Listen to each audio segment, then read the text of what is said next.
faculty-created assessment items. And then utilize the pyramid diagram to design the map curriculum. So I'd like to tell you up front, I've been working on this curriculum design mapping pyramid. And so I'm going to introduce it to you today. And it's going to be an iterative process because I would definitely like your feedback on it. What do you think about it? How it looks to you? Would it be useful for you? Not useful? Throw the whole thing away and go back to the drawing board. Okay? Because in my mind, this is how I see it. And I've looked at numerous maps online, different curriculums, to see how they say that you should go about doing it. They're different models. And so I think the model that I've attempted to develop is a little bit more comprehensive, but I just want to make sure it's not convoluted to where it can't be intelligible. Okay? So if you don't mind, help me with that. Okay? All right. So the expectations of this workshop, one, to assist you or assist faculty with developing and mapping the curriculum. Two, improve the clarity of the connection between assessments, activities, objectives, and professional relevance. And then three, crystallize the importance of curriculum mapping to program effectiveness and student outcomes performance. We all want to know or have a better idea of how well our curriculum is doing, right? And one way we do that is by measuring how effective or how well the students are performing in the curriculum. Well, curriculum mapping helps you do that, especially when you start with the top, your institutional objectives, and then all the way down to what your assessment items are, your exam items or whatever types of, or whatever ways you assess your students' abilities and skills. We'll get into that. So, curriculum design. Someone read that for me, please. Anybody? A curriculum is a planned sequence of learning experiences. Okay. Go ahead. In designing a curriculum, whether for a whole degree program or for a particular unit, you are planning an intellectual journey for your students. You are planning an intellectual journey for your students. So therefore, if it's a journey, what do we all know about a journey?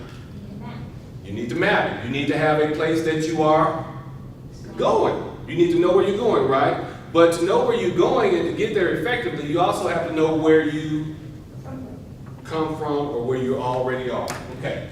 Thank you, Juan. Then it says it's a series of experiences. Okay? Curriculum design is not just one thing, right? Not just one thing. It's a series of things. We don't just go in there and take our lectures and say, disseminate the information to the students. We do multiple things to develop the curriculum, right? Okay, so it's a series of experiences that result in the students learning what you intend for them to learn.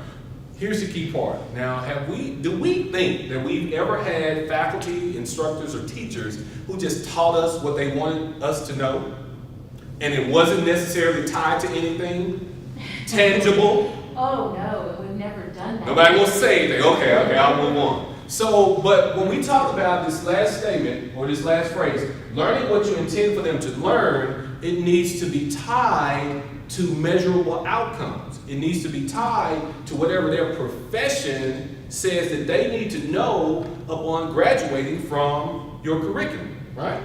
Because if it's just that, I just think you need to know this, I just think they really need to know this. Well, what if it's not on their national boards or national exams? Now, it's good information, right? Yeah. But is it really the gotta know information? It's not, is it? Go ahead.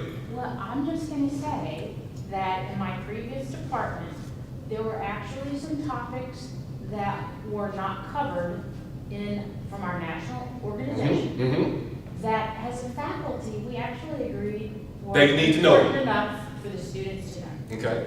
And I expected by making that statement that I would have got more pushback than that. Because even though sometimes those things that are not tied to those measures, they are still important to know. Because whenever your profession is, you're like, you know what? May not be on the board, so they need to know this because they're going to be out being doctors, anesthesiologists, pharmacists, whatever the case may be. And this is an integral part of what they're going to be doing on the day-to-day. So here's what we know is going to be on the national board exam. In addition to that, you need to know this. So, but what do our students want to know? Just to know the test. They just want to know what's on the test. They just want to know what's on the test. And so a lot of times for them, these things, but I think that when we develop or design our curriculum, we need to incorporate those things, both what's going to be on those national or local exams, in-house exams, in addition to what we know as professionals. So when they say, what's the importance of this? It's not in my objectives. Well, maybe you should add that objective or explain to them what's going to be the professional relevance to them right now in their field. Okay. And then last but not least, it says curriculum design includes consideration of aims, intended learning outcomes, your syllabus. Syllabus is very important, right? Yeah. Do we ever have a course and not have a syllabus? That would be that'd be a travesty, right? Okay, and then learning and teaching methods, how we're going to go about disseminating and delivering the information, and then the assessment. Okay. Questions, comments about curriculum design? Now there were numerous definitions for curriculum design out there, but this one, I thought this one fit best for what we were doing today. Then we've got curriculum mapping. Can you read that for me, sir? Process of collecting and recording curriculum-related data that identifies core skills and content taught. Processes employed, assessments used, and faculty involved for each subject area and grade level. Thank you. So if you notice in the, what do we call those little things? They're not parentheses, brackets. So within the brackets, that wasn't in that original definition. I put that in there specifically because how do you map a curriculum without including faculty? And you'll see when we'll talk more about why that's important later when I hand out these other documents. Anybody think that faculty don't need to be in there? Faculty don't need to be in there? You disagree? They probably do, but at this moment in time, I don't know that I understand curriculum mapping well enough to be able to say yea or nay. And when we end today, understand why they should be in. Yeah. Okay? All right. Okay. Curriculum mapping continues. So it's a process for collecting and recording curriculum-related data that identifies core skills, their outcomes, right? Okay, and content taught, text, literature, whatever else, right? Videos. Processes employed, which are your learning activities, all right? Assessments used, your quizzes, exams, OSCEs, etc. Faculty involved. Dr. Who, Dr. Seuss, Dr. No. Anybody know Dr. No from one of my favorite series? Where does it come from, Louise? It's, James Bond, absolutely. For each subject area and grade level, okay? All right, so here's a question for you. Which comes first, curriculum mapping or curriculum design? How many people say curriculum mapping? Go ahead and raise your hand. All right, just 2 people. All right, how many people say curriculum design? Raise your hand. How many people say, I'm just going to keep my hand down? Now, there you got his hand up. Okay. Curriculum design. Why? Can you map a curriculum that has not been designed? I don't know how you would. That I have to Think about it, right? Can you map a curriculum if you haven't designed it? It's not there, right? So it has to be there for you to be able to map. Okay. So what are 2 components you need to map a route? We talked about it earlier. Starting point. Starting point and end point. All right. Your current location and your destination. All right. So here you are. Oh yeah. Oh yeah. Yes, sir. I see. He's like, oh yes. So we're going to have a pretest. Now here's what I thought about this earlier. I said, I've worked with some of these faculty before, and I know that they love to give pretests in their courses, so I know that they won't mind me giving them a pretest. Students, right? You all students?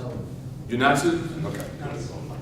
Just a lot younger than me, and I wish I had your youthful looks or whatever. So here's what you got. I'm going to give you this, and then I'm going to tell you what I would like for you to do with it. Excuse me. You can go on this bar. Would you like one? All right. So I want you to take 5 minutes, and I want you to match the curriculum components, such as everything that's on the outside of the pyramid. Match it to the number in the appropriate space where they should be placed on the pyramid. So let's say, for instance, you take academic program. Where on the pyramid do you think academic program should be placed? Do you think it should be in section 2 of the pyramid? Section 5 of the pyramid? Go with your first thought. I think I need a little bit more direction. Okay, that's good. Okay, so look at this as a hierarchy. Okay, so one thing has to happen before the other. Okay, where does our mapping come from? Okay, so where would we start with our mapping or our curriculum design? What would be a major body in our curriculum design that we would need to listen to? A major body, such as maybe your, So do we want to list them as number 1 or number 7? from the bottom to the top, the main organization, and that's why I gave it to you, so you can go ahead and do it. It will be your pretest. But you still need more information. So let's say that the main organization would be at the bottom. Okay? The main organization would be at the bottom. See, you're helping me. There you go, you're helping me. All the way to the top. What are the numbers outside circle? These two numbers. There will be areas that correspond to those numbers as well.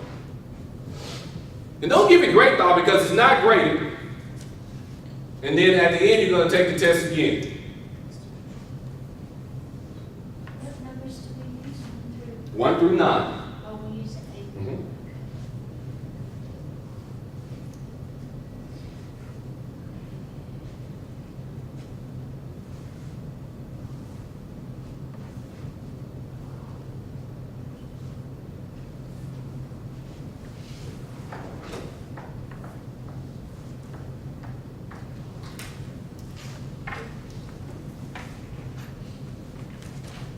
Give you 60 seconds.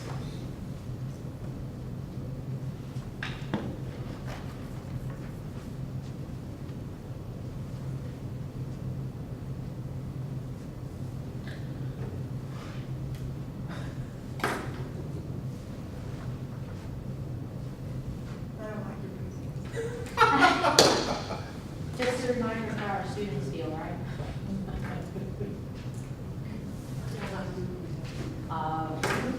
What is E on top of the pyramid? All right, here we go. So, are you ready to compare your answers with the actual placement? Here you go.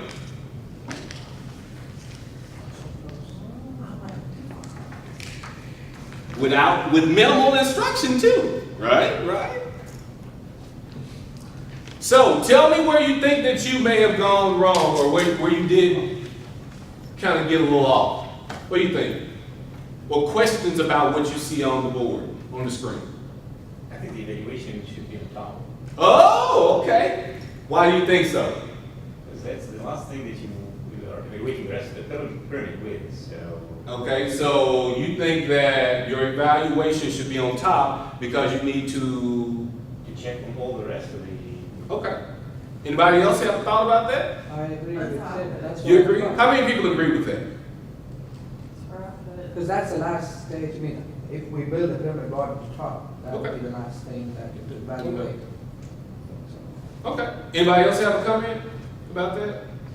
Differing opinion? What does that Yeah, mean? you got it. Instructional activities, what does that even mean? Instructional activities such as, let's say, a lecture, problem-based learning, team-based learning, simulation. how you teach the course. Yeah, absolutely. Tools you use for the course. My thought is that it would be a good order because you've got your course content and then you figure out how you're gonna assess that content. Then you come up with your instructional activities. Okay. That's because you two are familiar with that design. What do you say? I say yes. I'd say, I think it belongs there, especially if you need to define your starting point and your end point, and that evaluation and assessment is not about grades, but it's about monitoring progress. Okay. Okay. So, how about this? How about if I think this? How about if I told you that, what would you say now? Same thing? Would you change how you think about it? Or do you still maintain your same thought? What do you think?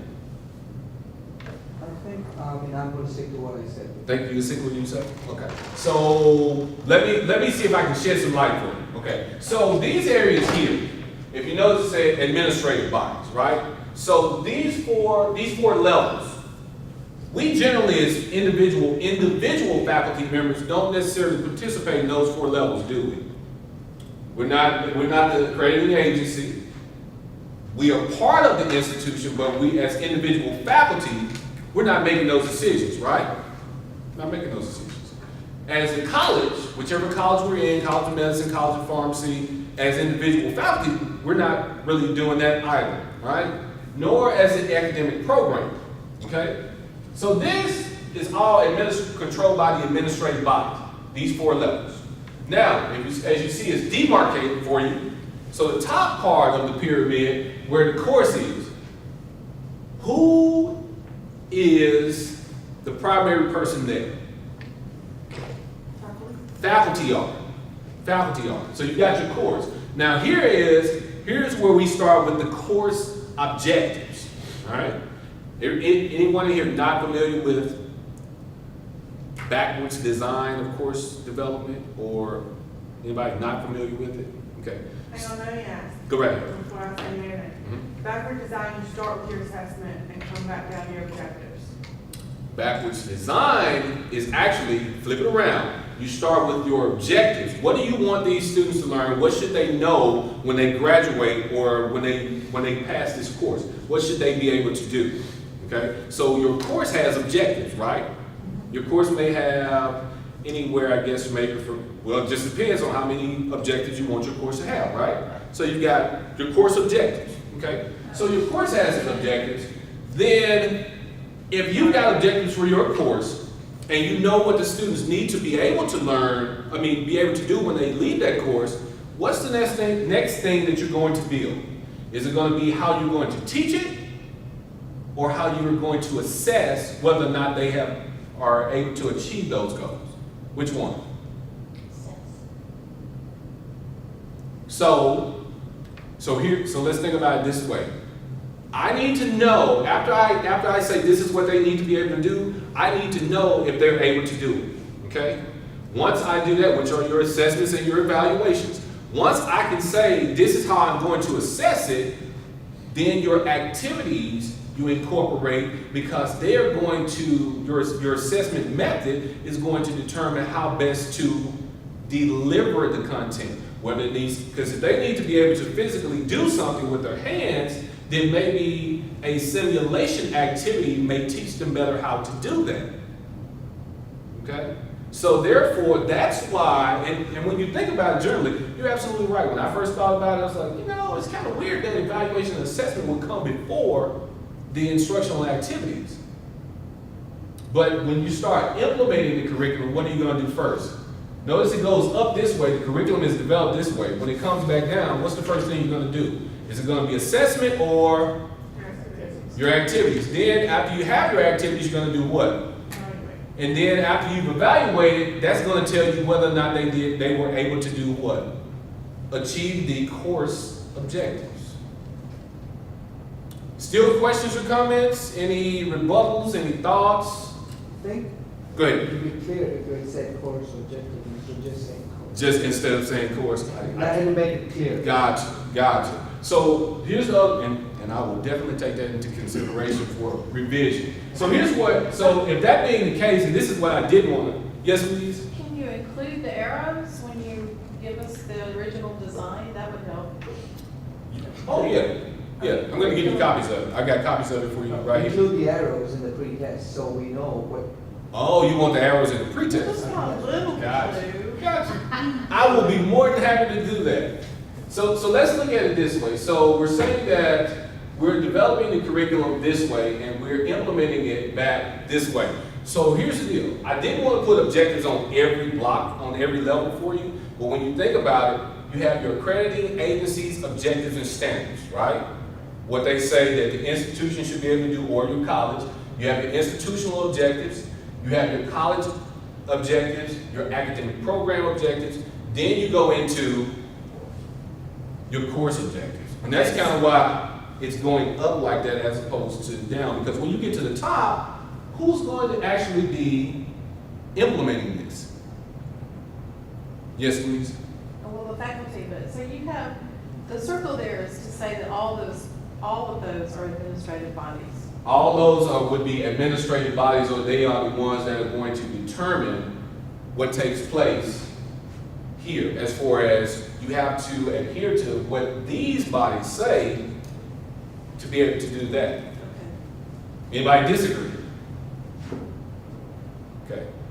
So the circles just say, okay, all these, for the circle at the bottom, these are administrative bodies. At the top, the circle says these are faculty activities. Okay.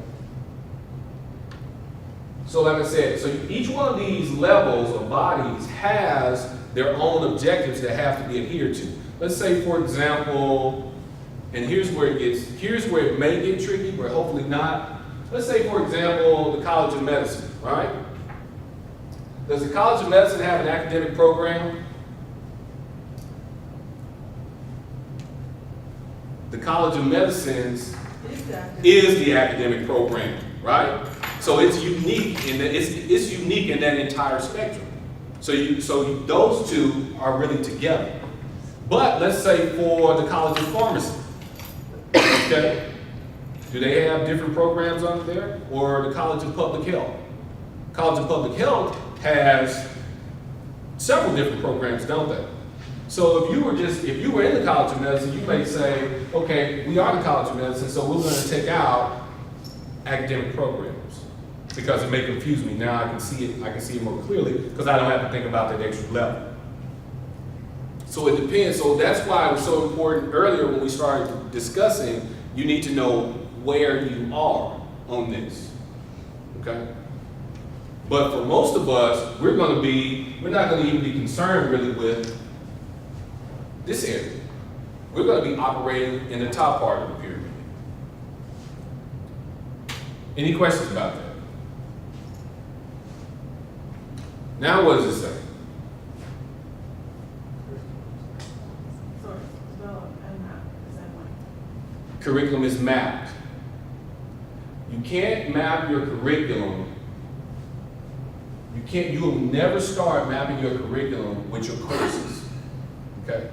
Because this is where one of the ways that the administrative bodies piece really comes in. You've got to know what your accrediting standards are, right?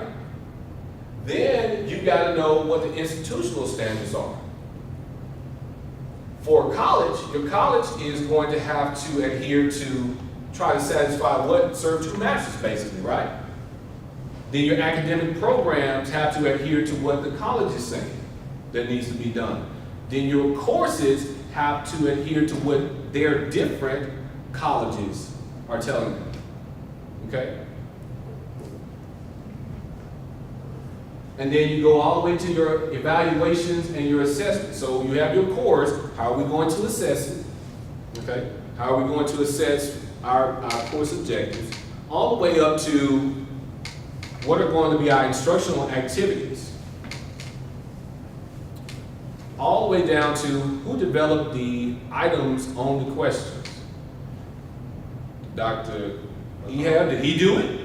Did he write this item? Because it was a terrible item. All of the students failed it. None of the students got it right. Or did Bunny do it? Because all of the students got it right, so it's too easy. Too hard and too easy.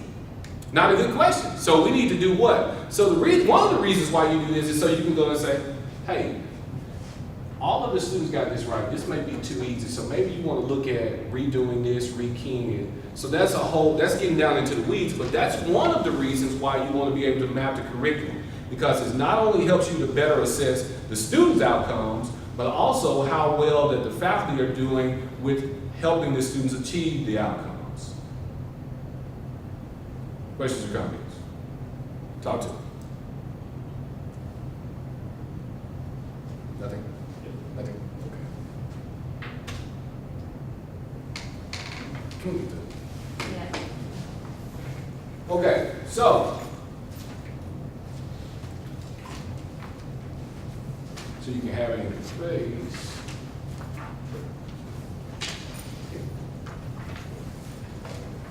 This is the actual model, and you are encouraged to eat it up.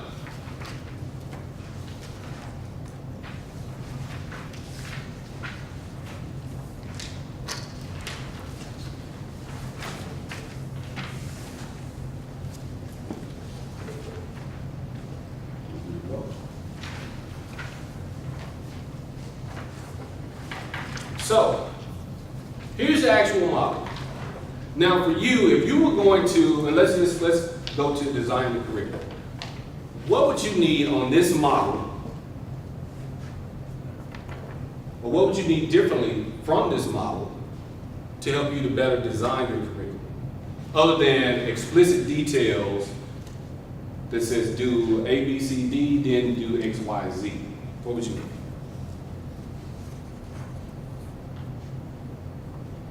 An example.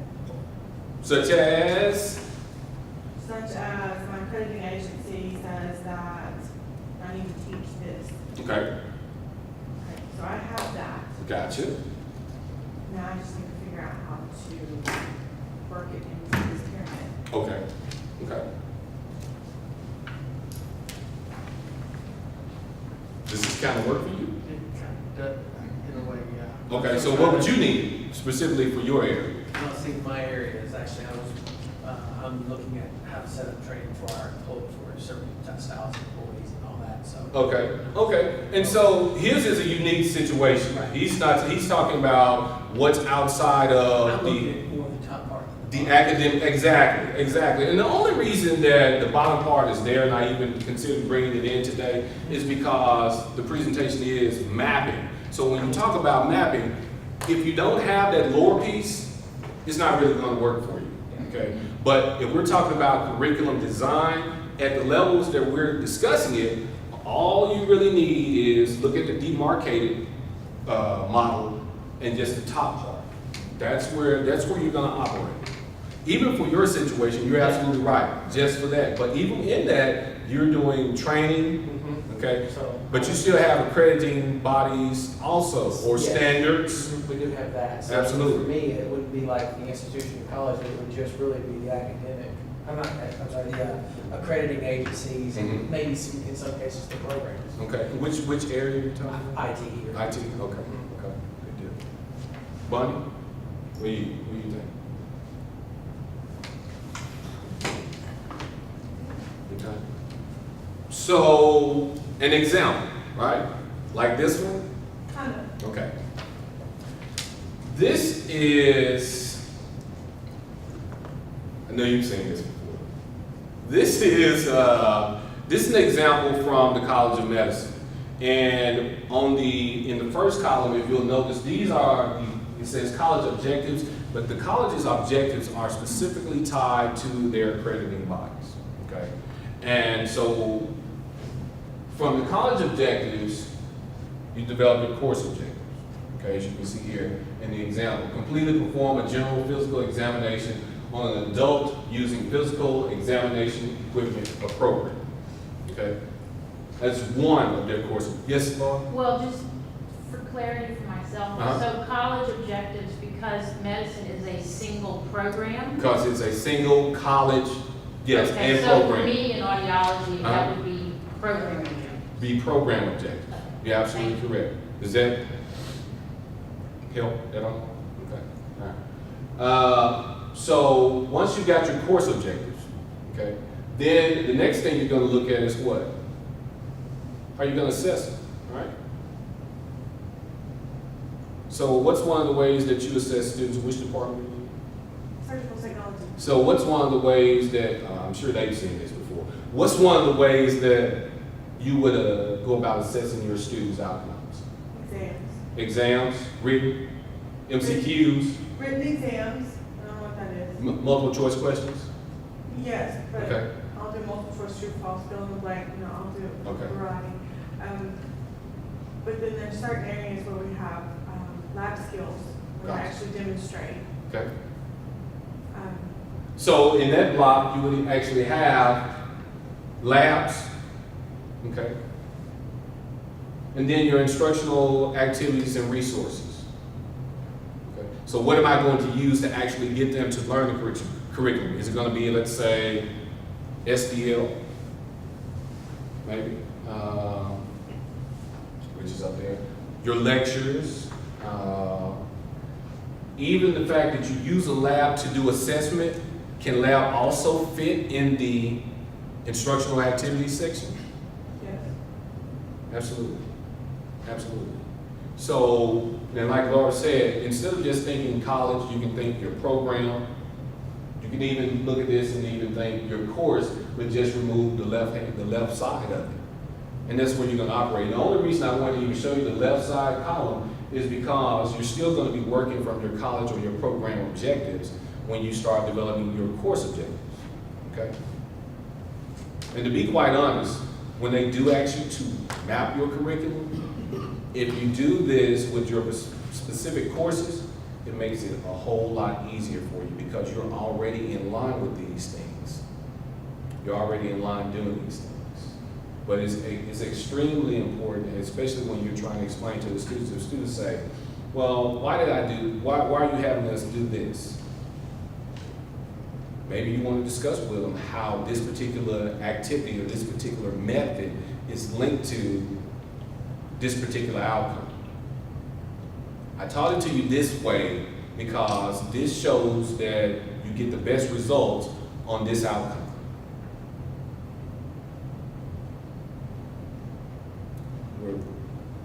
Where's our gap here? As far as the curriculum design. Okay, I have a big question. Talk to me. You started this with college objectives. Mhm. Okay, I want to go all the way to the bottom, accrediting agencies. Okay. You want to talk about them? Well, okay, my accrediting agency and my national body Okay. have created a core curriculum, Mm. okay? So I have a book Okay. that says you have to teach everything in this book, Okay. okay? Okay. So I have to take that book and I have to decide from that book where I'm gonna teach each one of those things, Okay. okay? So to me, that's a course. So it looks like I've skipped 1, 2, 3 things. Okay. So, Okay, but, okay, then you're saying I need to look at my institution or college. I am the academic program. okay. So mine are all jumbled up here. I didn't bring an ink pen. Let me borrow somebody's. Okay. Tell me again. Tell me again. Where is your body? I'm going to show this to everybody when I do it. Did everybody hear what she said though? Okay. So tell me where your accrediting agency is here, right? Mm-hmm. Okay. And then you are where? I am here and here. So this is you. All right. Right. So you're saying I need to not worry about my institution and my college? That's not what I'm saying. Because what's going to happen is that even though you have the institution and the college, you also have specific accrediting agencies. We don't just have one accrediting agency, right? Everybody knows it, right? So we have like the Higher Learning Commission is over the entire UAMS academic programs, right? Okay, so they're an accrediting agency, okay? And so the institution has to focus on that, okay? Now, what you're talking about is a specific or specified, because even though you're in the College of Medicine, right? College of Health Professions. Okay, so you're in the College of Health Professions. You're in that college, you still have, they're specifically saying to, is it what you do, or is it to the College of Health It's Professions? specific to me, Which is the surgical. technology. Okay, so therefore, the accrediting agency is here, okay? So the influence is gonna go from here to where you are for this particular accrediting agency. You may have another accrediting agency that you still have to satisfy.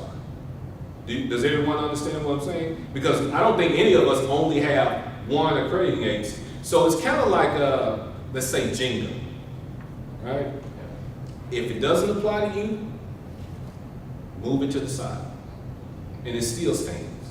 Because if you move these two to the side, for what you're talking about specifically, for this accrediting agency, then it's from here to here. Do you understand what I'm saying now? So if you don't have additional levels, don't create them. They're simply in there to show you that if you are in that type of hierarchy, if I took them out, then you'd be like, okay, I'm missing a level. You get what I'm saying? I'm trying to make it general. Now we can make it specific. So let's say I sent this to you and you say, okay, this is me. I'm gonna remove these two because they don't apply to me. Well, you can black them out. Yes, Laura. So, are there institutional objectives that any program must incorporate into their, and for that matter, any college? If you think about medicine and pharmacy Yes. as academic programs, Yes. their structure happens to be a college. Yes. That's Exactly. almost immaterial. Exactly. In that case, Mhm. that almost can take college out. Or academic program out, one or the other. Well, no, I mean, I'm saying that to lead to this point. Huh? If there are no institutional objectives That that you- we have to put into our program, Uh-huh. then it almost seems like you could go straight from accrediting agency to academic program and delete the other. two for everybody. And you're absolutely right. That's But I mean, that. take them out of your model. So you're saying take them out of the model You and take them out. altogether. Okay. But Yes, ma'am. we do have institutional objectives. Mhm. We do, but do they have to be incorporated into our programs? The And are they? interprofessional education, Yeah. it has to be. Right, right, I think It's- See, I forgot, so that's this is a a new- loose generic. Yeah. Institution in college may not work, you can ignore them. Right. And so if I was were, just trying to be parsimonious. no, you're absolutely right. And those questions need to be Yeah, answered, and they need to be answered for everyone. So if we were doing something to the effect that we said, just like with her, what's your name? Just like with Jenny, let's say we were only using her example, and we were creating this model to fit only Jenny's program. Then we would take out institution, we would take out, is it college? Did you say college? We would take out college, Jenny? Or just, Yeah, you could. okay, but we would take out institution, and we may take out college or leave college and academic program. And it'll be specifically for her, and then she would see, okay, it goes just like this, and I don't have to worry about the institutional objectives at this point. Other than the fact that, like you said, which is very important, that there is that interprofessional, we're all supposed to be focusing on that, so it's to incorporate. So really, all of you are right, and that's why it is general, so you can look at what pieces directly affect you in this pyramid. Okay, so then, here's another question. Mm-hmm. Can you work it in stages? So I could do my accrediting, Okay. my academic program, my courses, Uh-huh. evaluation, my activities. Then I can come back with the interprofessional and do institution with my courses. Because you're not going to try to, I think when you sit down to do this, it would drive you crazy to try to satisfy each one at the same time. Okay. You get what I'm saying? Mhm. And guess what? You get the benefit of this, and I don't know if you consider it a benefit or not. After this session is over, I am at your disposal to help you. I am truly at your disposal to help you. So, yes, ma'am. Or any of you for that I matter. just have a question. Did your accrediting agency identify the knowledge and skills and give you specific objectives as part of their? Yes, I have general objectives for each thing they say I have to teach. So for here, and since you asked that question, I'll go here with this. So for the College of Medicine, MK, that's their medical knowledge objective. Then I think PC, patient care, that's their patient care objective. But these specific objectives are directly linked to the, what's our accrediting agency again for College of Medicine? Not the LCME, the Liaison Committee for Medical Education. It's directly linked. If you look at the LCME documents, they'll have these medical knowledge, patient care, professionalism. We won't talk about professionalism because we know that's one of the hardest objectives, course, program, or otherwise, to actually quantify, okay? But that's come specifically from there, and so we adopted that specifically for this. Other questions, because there were some good questions over here. Okay, so, and you can keep those copies, or you can mark on them and tell me what I need to improve on to make it better for you and other faculty, and once I've made those changes, I can send them back to you and say, hey, what do you think? Okay. So, would that work for you, or does that kind of help clear it up? And then, like I say, feel free to email me, Okay. and we can get together. I'll be more than happy to work with you on either designing or, but I think, it sounds like, are you designing? Mine's already designed, I just need to map it a little bit better than I Ah. have. Okay, okay. There's certain areas of it where I feel like I'm still chasing tail. Okay. Okay. Sounds good. Let's get together. All right. Any questions about this model or how we did it here? Okay. All right. Before I give you that, I want to give you this, and I want you to look at. You can scan over it, but I specifically want you to look at the next to the last item under objectives review checklist. Anyone here have to write course objectives? Anybody? Laura? Yeah. How you feel about that? Feel pretty good to that? Speak for yourself.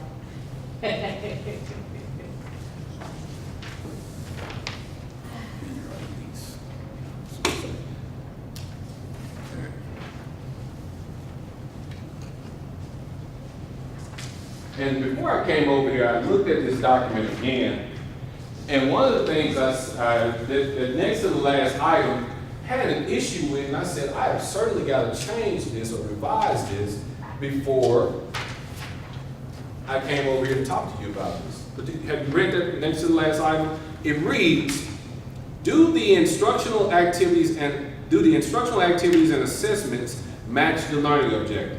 Okay, that sound right to you, that statement, that question? Let me tell you what the way it read before I revised it. It said, do the learning objectives match the instructional activities and assessments? What's wrong with that statement? Do the learning objectives match the instructional activities and assessments? Based on what we've discussed here today, or your prior knowledge, what's wrong with that statement? Cart before the horse. Anybody else? That's it. What do you say? Oh, what are you saying, Laura? If you write the objectives first, then that has to be your comparison. Absolutely, absolutely. And there was a couple of scenarios where we were actually putting together an evaluation document, and it was flipped, and so we went back and deliberated. But, excuse me, your objectives are, the only thing your objectives should match or link to are other objectives in the hierarchy, greater objectives, more broader objectives such as institutional, college, accrediting agencies, okay? Once you got into your course, your instructional activities should match your objectives. You should not be developing your objectives to match your instructional activities. Oh, I want to teach it this way, so I need to change the objective to this. No. You can do that, of course, you're a faculty member, but that's not the process. You develop your course objectives, then you develop the instructional activities or identify the activities that you want to use that are going to help the students to achieve those objectives. Yes, no, everybody agree? Okay. And that's very important because if you do it the other way, it really just doesn't work. Really doesn't work. But the other reason I gave you this is that this is a guide to help you to develop, write your objectives in measurable terms. And I always say this in any of my any of my sessions where we're talking about objectives, curriculum, mapping, designing, your objective should not begin with a couple of words. Anybody know what word number 1 is? Understand. I have no idea that you understood anything that I say unless I have you to do something that demonstrates your understanding. Because if you understand it, I can't see in your head. I don't get that, okay? So I need you to do something. I need you to differentiate. I need you to draw. I need you to demonstrate. I need you to discuss. Then I know that you, or I know that you didn't understand it, so I can assess it, right? Yes, ma'am. Well, that's the one thing I noticed on the example was that the course objectives said understand. And, On here? What? This is where I get to say I didn't write that. That's fine, I thought you would want to know. Yes, please. It Where? says list the component parts Where am of I? history and physical. Understand Oh, okay. how information. Okay. Which one, is that green? Yeah, it's down here at the bottom. Blue, it's the second Oh, column. okay, at the very bottom. bottom. It's down there at the bottom. So, I just thought. and you're absolutely right, and I thank you for that. Yeah, need to pull And out I, things. and I do get to say it's not my fault, because if you notice, Okay. I'm not this is someone else's course, and I actually took their name off to protect the innocent. So, but I did think it was a good example, but you're absolutely right. And that was yes ma'am. Go ahead, but I have a question. Okay, that was a very big ordeal as we maneuvered through the redeveloping and mapping the curriculum in the College of Medicine. It was changing how we quantify our objectives so that they would be more measurable. Okay, that was a very big issue. Just trying to get that thought process, because if I say to you, your faculty, if I say to you, you may want to change this word, you're probably going to think that's true, right? You might. It happens more often than not. So then you have that situation where you have to explain, and you may have to do this yourself. Are you a faculty member? Okay, so then you have to explain still to the faculty members why this is important that we don't use this word and maybe we use a better word. You understand what I'm saying? Because we can't quantify that. We can only quantify what the faculty what the students actually do or what they actually perform. So using the word understand, know, those are two of the words that don't really yield us any results. And we can't say that, the students got it or they didn't get it because we didn't really assess it appropriately. And so when you do that, it kind of dilutes your entire assessment process of not just your course, but if you have a large number of those, it affects your, say it with me, program, right? All right. And so that's why it's important, because at the end of the day, what are your accrediting agencies going to want to see? Are they going to want to see a lot of qualified data? Or are they going to prefer to see or want or demand more quantitative data? And then when you're talking to your students, what are they going to want to see, or what are you going to use to say to them, this is where your classmates are. This is where the national average is. This is you. So what are you going to use? You're going to want to use quantifiable data. You're going to want to use numbers and percentages. And so if you just say no or understand, you're not necessarily going to get those because you didn't require through your objectives an actual measurable outcome. And so that's why I kind of like to give that out, even though people may have been writing objectives for years or whatever the case. Not to say you're doing an awful job, but as a reminder or as an aid when you are writing the objectives. Yes, ma'am. I just wondered, have you seen Bloom's taxonomy wheel? Yes. Because you could hand that out with this. Yes, I normally do, but I didn't, like, sometimes I don't like to I think that would maybe, when you're dealing with faculty, I kind of think that would maybe insulting them or whatever the case. You don't think so? Okay. Yeah, yeah, I think they Yeah. need to have some words to yeah, pull from. You know, what are the verbs I can use? yeah. And the different levels that you can use it on as well. Right. Absolutely, absolutely. And so that's the other part of when you're designing your curriculum. What level are your students supposed to be operating? Are they just supposed to be operating on the knowledge level, or should they be operating on the synthesis application level, which are going to be those higher levels, right? If they're just introductory in an introductory course, then they're going to be operating on the knowledge level, okay, basic knowledge. But as you start moving up in your higher level courses, you expect them to be able to do some different things. You expect them to be able to show you or demonstrate or apply or synthesize or evaluate, which is a big part of our entire medical community, is evaluation of a patient, a situation, whatever the case may be. And even in your situation dealing with the IT people, you still want to have something measurable to compare to. Even if you went down to an even more a human resources level, such as what does my evaluation say that I need to do? Well, to be able to say you're doing a good job or not doing so good of a job, there need to be quantifiable standards, right?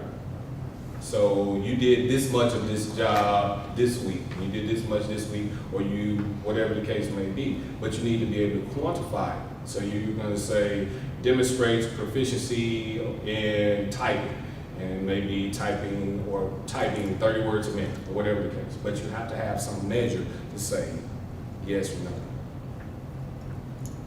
So even though, and that's why I always talk about the objectives, because even though it seems so, it's really a very big piece of the entire puzzle. Other questions or comments? Like I said, please feel free to write on those, and see, here's my quantifiable measure. Please feel free to write on those and give them back to me and say, I hate this. I need to do something totally different. Trust me, it will not hurt my feelings. I will be more than happy to go back and fix it and say, see, here's what I've done with this. Now tell me what you think about it. Please do not look at your original.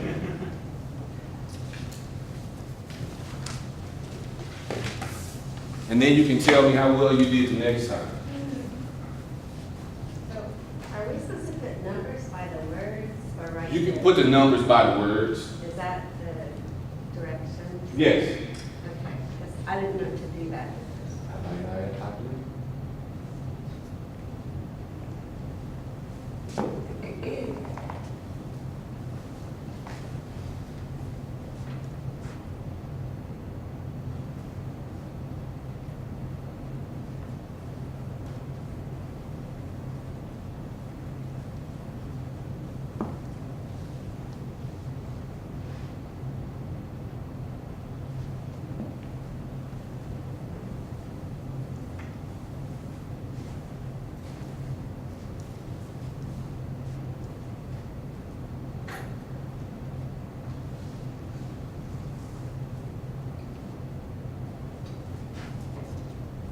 "30 seconds.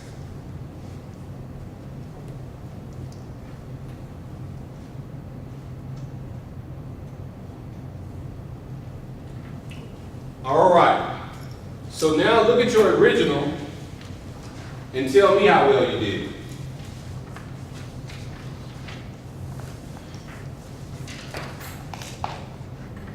No, not your original test. Look at your original, the original diagram with the arrows on it, and tell me how well you did.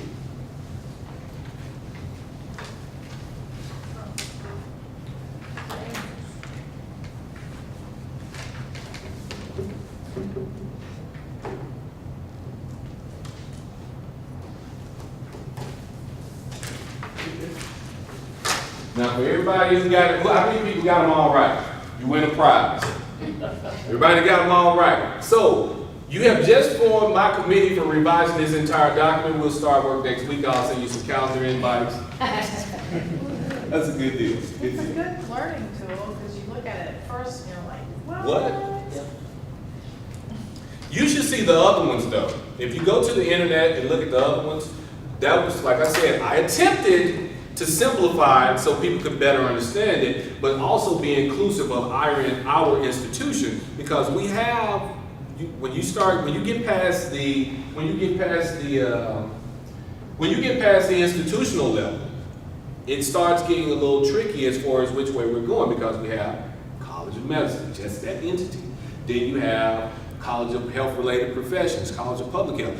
That's the college. Then you have their academic programs, where medicine doesn't have one. So to develop it where everyone can see, okay, there is a place for me in this model, that's why it has all of these layers to it.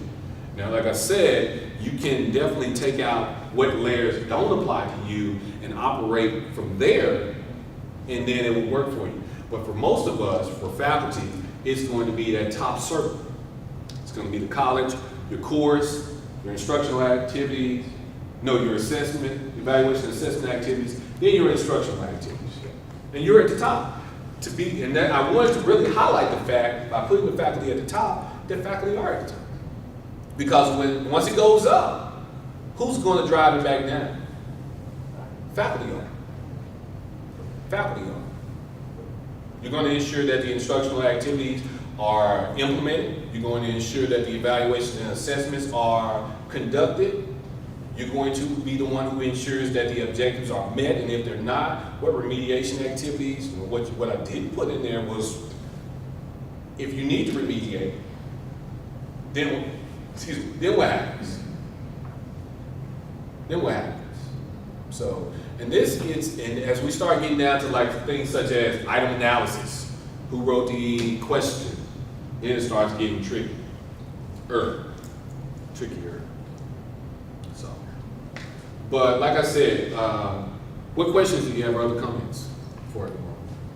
Yes, sir. I don't have a real question, but I was just thinking, so most of the people here at the college level would fall into academic programs, and then faculty will be each delineate what, they'll have a specific course, and then they'll do this, et cetera. Absolutely. Faculty will have a specific course. You may have a couple of faculty working on a course and so forth and so on. You may even have course directors, and like I said, that starts, but faculty as individuals start working at the course level and moving on up. What you say? That's correct. Okay. Anybody else? Yes, ma'am. Okay. An infographic.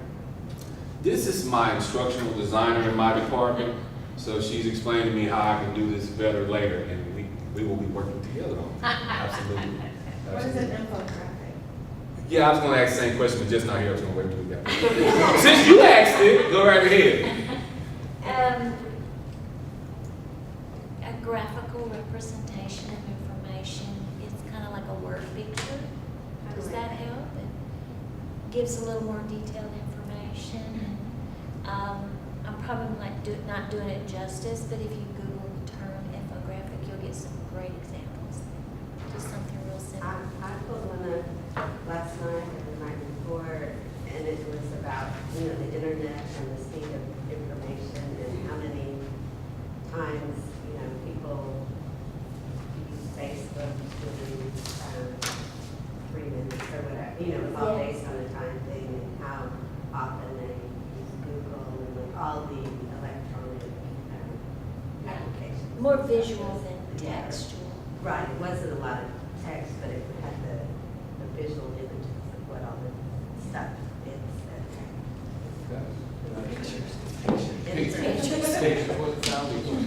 And so, and the other thing, and please make sure that your comments that you've expressed to me today, because like I said, this is your evaluations are only to help and assist me. Feel free to put your names on them, because if you have a comment, I'd love to be, you don't have to, I'd love to be able to contact and say, hey, help me think through this or whatever the case.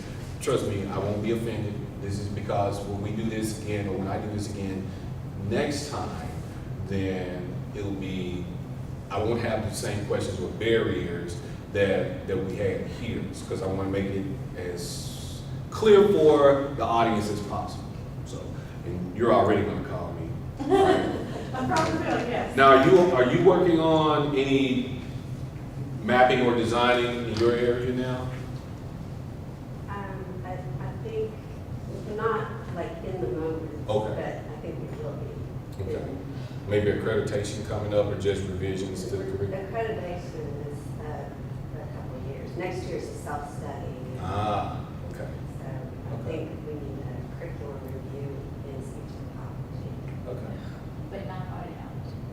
Well, I I think there's I a need your help bigger. here. I mean, I'm trying to put a curriculum for simulation, so, and I was gonna ask you, how much detail you wanna go to when you design the We did, curriculum? Like, yeah, we do did. you, In the assessment the reports. objectives for I mean, each part, like for the day that you're doing, like lecture, the objective of this lecture, and then assessment of this lecture, or do you go for the whole course during like the term or the 6 months? How much detail do you go to into design? That's a good question. So the question that was asked is, when you're designing a course, how much detail do you go into as far as with the objectives? Do you put the course objectives? Do you put the objectives, for the day? And I will say yes. Yes to both. Because you want to let the students know, and this will be in your syllabus. You want the students to know, when you finish this course, this is what I'll be able to do. Those are your course objectives. But for the day, you may have, and a term we were discussing yesterday is enabling objectives, but don't even worry about the term. We can talk more about this individually. But you'll have day objectives that are specifically linked to one or more of your, say it with me, course objectives. Okay? Because what that does is it tells the students that when I leave class today, what I should be able to do is A and B. Notice I said A and B because you're talking about a day. It could be A, B, C, and D. But if you start saying in a day, A, B, C, D, E, F, G, H, I, J, K, L, do you see what I'm saying? That's a day. So you got 10 objectives for the students to be able to achieve in one day, in one class period. So even with our intense programs, that's still a lot though, right? Yes, ma'am. One second, does that kind of answer your question? The objective, what about the assessment? Do you assess for each new, like, skill lab, for example, I'm learning like. You don't have to document that anywhere where the students will see it. But for your own knowledge, you may want to say, okay, just like that diagram that we had, this is the objective, are the assessment activities that I will use to assess these objectives. And I hate to use the word, define the word, but these are the assessment or evaluation activities I'll use to assess or see how well the students are doing on these objectives. So it can just go across like that. But you don't have to put it anywhere for them where they need to see it, no. Yes, ma'am. So for the course objectives, that would be like analyze or synthesize, blah, blah, blah, blah. And the daily objectives might be at the knowledge level for day one. Absolutely. So it would be lists or.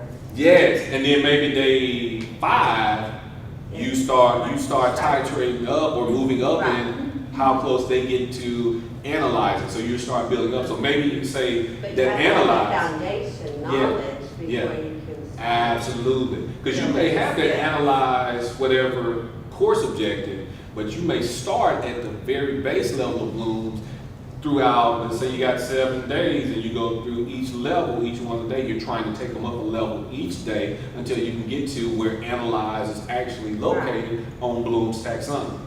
Yeah. Yeah, so you're absolutely right. Yes. Yes. Any other questions or comments?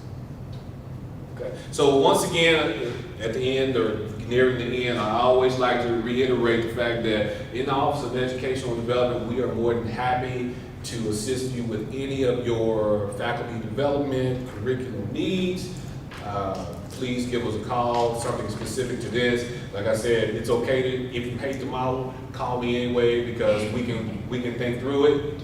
Or not necessarily the model, but your actual curriculum design and your curriculum mapping activities to go ahead and get you, if you're trying to get ahead of the accreditation, I'll be more than work with you or your faculty for what you're working on to get ready to develop this course, you as well, as always. As always. So, all right. You also, definitely, in your area, in your IT area. So, and Louise, you know where to find me. Any other questions or comments? Hey, thank you all for coming this evening. We appreciate it, and I look forward to hearing from you soon. And thank you for your comments, your candid comments. I don't even have any cuts. I'm good, thank you. All right. So, which department? Yeah, when she said that, I was like, oh, you definitely, okay. So let's start over. Oh, so you came all the way from over campus? Well, we appreciate it. And you are, Surgical technology. is that's in this group, right? No, it's, Oh, yeah, okay, that's fine. I mean, I'm on campus. Yeah. It's not on this building. Okay. I have my own classroom all the time. And here's what's really sad though. I've been